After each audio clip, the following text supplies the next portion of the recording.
festive season about peace.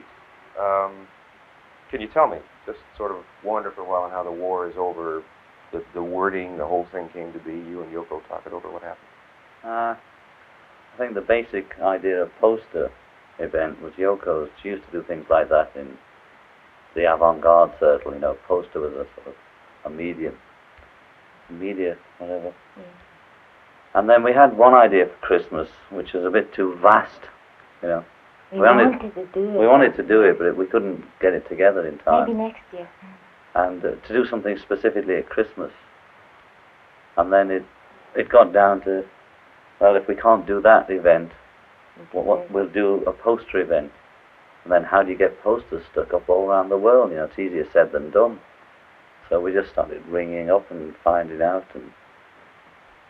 And at first we had some other wording, didn't we? Like, peace declared. It started off, there's a place in New York where you can, where you can have your own newspaper headline, you know. Yeah. There's a little shop somewhere in Times Square. And we were wondering how to sort of like get it in the newspapers as if it had happened. You know. And it developed from that. Well, we couldn't get the front page of each newspaper to say war was over, peace declared or whatever. We thought maybe just one newspaper even, you know. Sort of magic. In the end, right? Well, in the end, it worked like that. But we wanted. Remember the Orson Welles thing where he did something like that, you know, like on TV or something. But it was too hard to get together. Telstar, we think. Yeah, trying to get a live Telstar and then bam. But maybe next year. But now we've told them we never do it. Oh. You aren't going to tell us what next year's. No, we can't even think that far ahead. I mean, July is about the furthest I've ever thought ahead. You know, when did all this happen? This sort of the war is over idea, just in the fall? Or? No, it was sometime around summer, just late summer. So you've been working on it quite a while. Yes. You're in Toronto, and you chose Canada, and I know you've been asked again and again, why Canada, but why Canada rather than London? Why? Well, whenever we've done anything, we've done it out of London, because they don't take us seriously in England at all. They treat us like their children, you know. It's that mad, insane guy. You know, and he should be tap dancing on the Palladium rather than talking about war and peace. Like Quentin Hogg said, philosophy isn't your, I don't know what the word he used, you know, some word, you know, as if politicians had... Or you're an entertainer. You know, you're an entertainer, boy, and I get back on the boards, you know. So we're treated like that in England. So we did the bed event originally in Amsterdam, and then the second one in Montreal. And Canada is just a place we seem to... Whatever we're trying to do, whether it's a war poster or a bed event or a film or anything, we seem to end up in Canada without even having to think about it. You know. Of course, we've made a lot of good contacts here, you know, that have offered help. You know, we don't often get much help with our campaigns. It's usually people wanting help. But from a few Canadians, we've had offers of they'll help us. You know, so we just come like a shot. And that you said yesterday you're paying a shot. I heard that it was costing something like $150,000. You want to talk about it at all? Well, I say I haven't got the bill in. You know, it's just like that. You know, I've not even thought what it's going to cost yet. And also, many people are starting to help us. You know. I mean, not actually. So, I mean, money, if I say, for instance, sell this album we've just brought out, which was our live concert in Toronto, folks, which we did a few months back. Well, then I can afford to carry on, you know. I don't care if I just make money to break even to do peace campaign, you know. So there are, you know, I'm quite good at making money, and I'll make, as long as I break even, I'll go on spending all the time, you know. And of course, if we make it, say we got an amount of money for something, then we could do what other charities do, or what other people can say, hey, would you want to match this, you know, to some really rich person? And we could get into that. You know, I don't mind going around begging. And we'll do things like that. But until we can convince people or convert peace into something economic, well, we'll pay for it. It's like with our films. We've made about 8 films. We can only show them to students at the moment and under very limited things. So we've used our own money to make the films rather than wait for people to catch on. It's like as a Beatle, if we'd have had money to afford recording before, because we went around every studio trying to get in. And if we'd have been able to afford to make the record first and then show them, well, we would have done it. So that's what we're doing with Peace, is like making the record and then taking it around, trying to sell it to pay for the tapes later.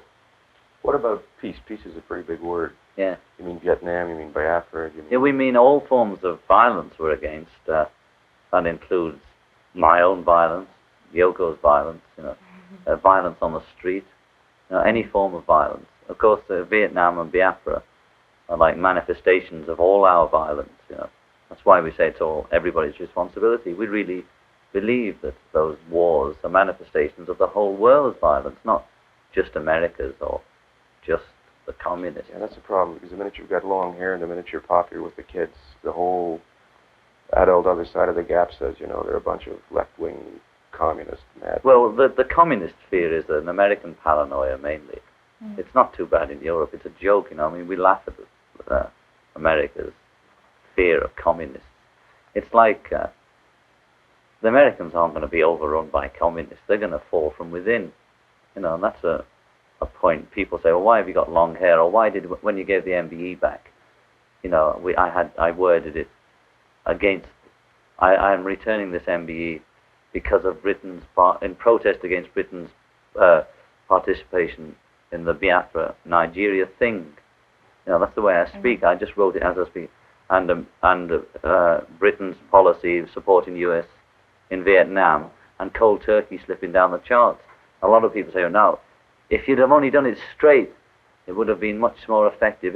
And it's the same as if you'd only get your hair cut and wear a straight suit, you'd be more effective. One, I wouldn't be myself. Two, I don't believe people believe politicians, especially the youth. They've had enough of short hair and suits saying this is as if, it's like, is every priest a holy man just because he's got a dog collar on, Nobody believes that anymore. And we do this intuitively, but after we've done it for a few times, we always have some irrelevancy or something in the campaign, And Yoko was telling me about this ancient Chinese book that tells you how to fight how to conduct a battle. And it says the castle always falls from within, never from without, hardly ever, like America. And it also says, don't have all the doors closed when you're fighting, Don't have every door shut, because the enemy will put all the pressure on, and you might crumple. Always leave one door open, and the enemy will concentrate their fire there, and then you know where it's coming. So our door open is long hair, nudity, or whatever the word is, mentioning cold turkey and such a serious thing as Biafra and Vietnam, and let the concentrated fire go there. Let the people point their finger at, they're naked, they look like freaks, but it doesn't interfere with the campaign, Nobody attacks peace.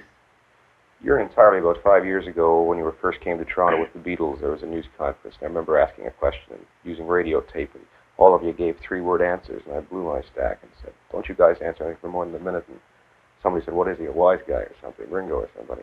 You changed a lot in 5 years. Well, those days, the questions weren't sort of anything to give long answers to, really, and there was more pressure.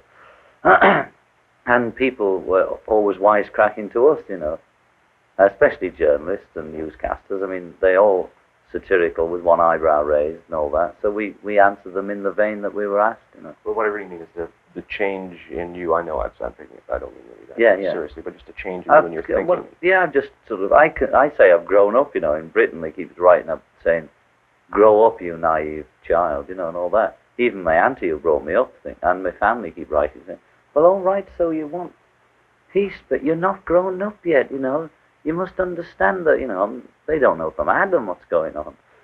And I think I've just matured, I've done the fame bit. I got all the money I needed. And what was it all about? There was nothing to do, Having money didn't answer the problem. He's running out of film, aren't you?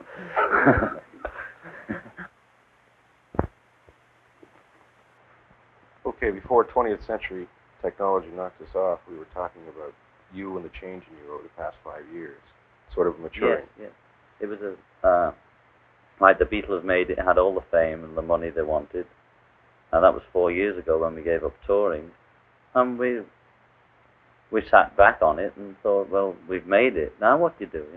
26 or something. What are you going to do for the rest of your life? My auntie always said it's better to be miserable in luxury, you know. And that was the point, you know, that there was nothing to do. There didn't seem to be any reason behind it or any hope or, you know. And then we hid away for 2 years. You know, no press, nobody saw us for 2 years. And then we started coming out. I was just coming out of a 2-year depression when I met Yoko. And we started to pool our resources and sort of say, what do we have in common besides being in love? You know, because she came from a completely different world from me. And we decided it was love and peace, you know, so what are we going to do about it? And then, as I said, we got this letter from this guy, which was like the call-up paper in reverse. It was saying, all you people with access to the communication media, you know, it's your duty, sort of thing, to do something about it, to try and change the world. And I was saying, well, I sang All You Need Is Love to 20 million people on live TV, you know, and the Beatles were always for love, and Yoko saying, well, I was in Trafalgar Square in a black bag and all that. You know, and we tried to rationalize, well, what can you do about it? You know, I mean, we're only us, no matter how much publicity we could get, and all that. And well, what can you do? What's the point? You know, it's been going on for millions of years. But we decided it's better to do something than nothing. So we started doing something. Here we are, you see. Da-da, da-da-da-da-da, da-da. We have actor on our back now. Yes. What about Yoko? Just watching you, the two of you the last couple of days, she's the silent partner in a way, but I don't think she's silent, and I've got a feeling she's a real influence on you. Well, Yoko, she is. How do you fit into the picture? Well, I mean, you know, we're doing it together, and it's very, I mean, it makes more sense when we do it together, you know. I mean, I wasn't working with anybody before that. I was doing things myself, and somehow I find it easier now, because, well, I was getting into a point that there was so, you know, so much tension and all that. There was very little hope, so that I thought, well, if I stand in front of White House in a black bag or something, and if I get shot, you know, then the world might start to think about peace, you know. A very suicidal type of, you know, thinking. But, I mean, that's how difficult it is to communicate, you know. And now, of course, you know, John has much more access to communication, you know, all that. So, in a way, probably we're using that. And then idea-wise, too, both of us come up with ideas, you know, together. And it's easier that way. She's certainly not, she's certainly not the woman behind the man bit. In these interviews and things, like in the press, obviously they direct more towards me because I'm the famous people. But any shows that we get into any depth, I have a hard time keeping up with it. You know, I rely on her because she's highly intelligent and very strong woman. You know, and I sink a few times. You know, I'm more of a pessimist than she is in a way. Both think, you know. Yeah. It's very strange. Okay. For instance, after the see what it's baby, like? We think, as we said at the press conference, we are trying to prevent cancer, not cure it. We understand there's a problem of cancer or drug taking, but the problem isn't the fact that the kids are taking speed and things like that. The problem is the society in which they live under that pressure that makes everybody, all the adults are out on alcohol, sleeping pills and barbiturates, all the kids are on pot and methadone or whatever it is. And the problem isn't what they take or the drug problem. The problem is the society which makes all of us have to smoke cigarettes, drink, take drugs or whatever. That is the problem. And we're for prevention, not cure. We'd like to be able to do both, you know, but we've plumped for prevention, sorry. And not also, cure. you know, this is still a very primitive society. This is just a start, you know. That's why the cynics think, well, you haven't done anything yet. But of course not, because this is just a start, you know. Like, it's year one. Right. People are going to wonder when they're watching the show about the bird.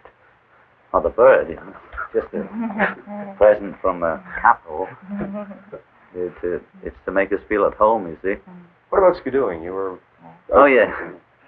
But I've never skidooed before, and everybody since we got, even on the plane, they were saying, put your coats on, it's going to be freezing, and I don't find it that cold at all, you know, and And then they were saying, you must go skidooing. So we did. Ronnie, Ramblin' Ronnie, Rockabilly, got us some skidoos, and we were out skidooing this morning. And it's really beautiful, you know.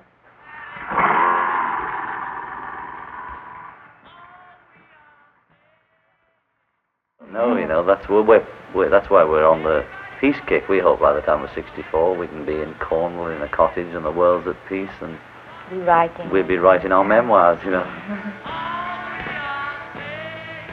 John and Yoko, A Visit for Peace. The Christmas 1969 visit to Toronto of pop rock idol John Lennon, wife Yoko, and their quest for understanding. A plea that war be over. A search for common ground with the people where they find the vibrations best. Torontonians. If you've watched and listened, perhaps you've learned. At least you understand better. You're now hearing a song they recorded some months ago here in Toronto. It's called Give Peace a Chance. And surely, that's not asking too much. Goodbye for now, John and Yoko. Good afternoon, everybody.